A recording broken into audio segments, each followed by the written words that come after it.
Sand, Part 1, Burial, by Rhyess Nash. Exterior, Zareta Village, streets, same. The small village is quietly bustling. Townsfolk, mostly all women and children with some disabled and elderly men, go about their days through the market, the streets, artisans, etc. Cut to Interior, Zareta Village, temple, same. Layla, 30s, kneels on a rug in the middle of the room in a laid-back, relaxed position. Her eyes are closed, and her hands rest on her thighs, palms down. Her mouth quivers slightly as if mouthing words. She's not alone. Dozens of villagers are spread around the large temple floor, on their own rugs with their families, praying. At the center of the room is an ornate table adorned with rugs, blankets, jewelry, and baubles of all kinds. A man, deceased, lays upon the display, arms crossed. He's dressed in ornate robes, rings around each finger except his thumbs. Priestesses dressed in silky white gowns wash the man's feet and hair. One shaves his thick beard down to the skin. Mezut, 7, kneels next to Layla in the same position, except with a still mouth. After a beat, his eyes slowly peel open. He observes the priestesses as they go through the ritualistic cleansing. He scans the room and sees the other citizens praying. Some slowly approach the dead man's display and leave coins or jewels. Mezut grows restless and looks up curiously at his mother. Mamo? Her eyes remain shut. Yes, Mezut? Why do they wash him?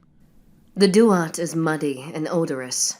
One cannot mar the reeds of Aaru with its filth. I thought only bad people go to the duat. They stay there, but everyone starts in the duat. If you're good, you must find your way out of its darkness. You must find the light. Will he stay here, in the temple? With her eyes shut, she grins.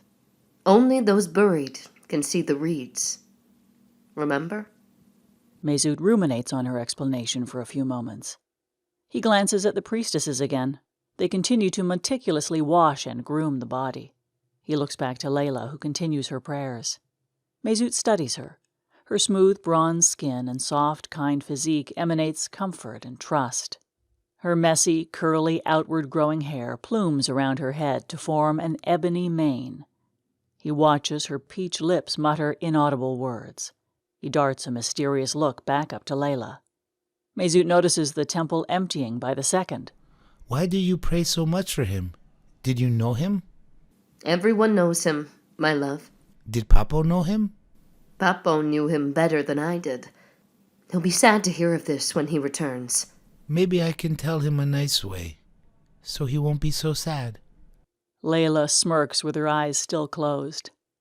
Papo, your friend died, but he went to Aaru, 'cause Mamo prayed so much. The priestesses finish the grooming. 4 large men approach the display and pick up the corpse. How was that, Mamo? I think you'll spare Papo from many tears. Mezut smiles contently as he watches the 4 large men carry the body out of the temple. Cut to Exterior, desert battlefield, day. The eagle dives down toward charging chariots. The long blades on their wheels spin with chaotic fury as the horses pull them into the center of the vanguard. The eagle shoots upward to gain a vantage point over the battle. It sees the opposing forces split down their center as the destructive wave of chariots pierce through their lines. The bird swoops over the back line of the enemy and surveys their personnel. Reserve archers and infantry await deployment. Suddenly, a bright streak of white light washes over the eagle. The humanoid eyes begin to recede as the light shines over its body. The bird takes a sharp turn to escape the rays. It looks down at the enemy ranks and sees the source of the illumination. A robed and masked man, a shaman, points a silver scepter with a bulbous engraved object at its tip at the eagle. The rays find the bird again, and the eyes finally return to their natural state. After a beat, the eagle begins to dive toward the scepter wielder.